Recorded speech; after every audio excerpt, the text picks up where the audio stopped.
Ipinakita ng Philippine National Police ang aktibong pakikilahok nito sa static at kinetic display kaugnay ng pagdiriwang ng ika-128 anibersaryo ng kalayaan ng Pilipinas na ginanap sa Luneta Park, Maynila nito lamang ika-6 ng Hunyo taong kasalukuyan.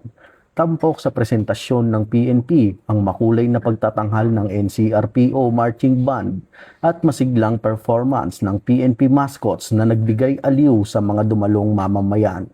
Ipinakita rin ng PNP ang mga ilan sa kanilang makabagong kagamitan at kakayahan sa pagpapatupad ng batas sa pamamagitan ng kanilang exhibition booth. Samantala, nagtanghal din ng iba pang membro ng security cluster sa pamamagitan ng kanilang mga mascot at kultural na presentasyon.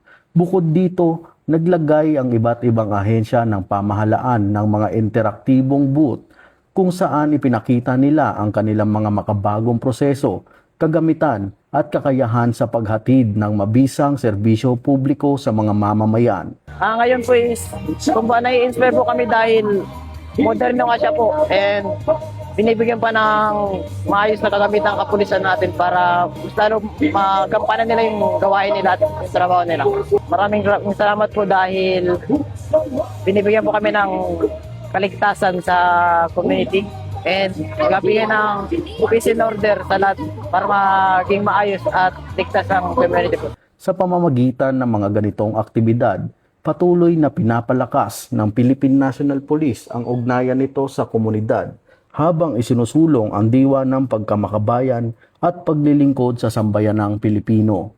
Bagong PNP para sa bagong Pilipinas, serbisyong mabilis, tapat at nararamdaman. Mula rito sa Luneta Park, ako ang inyong PNN correspondent, Patrolman Erickson Mayor, alagad ng batas, taga-taguyod ng Balitang Pulis.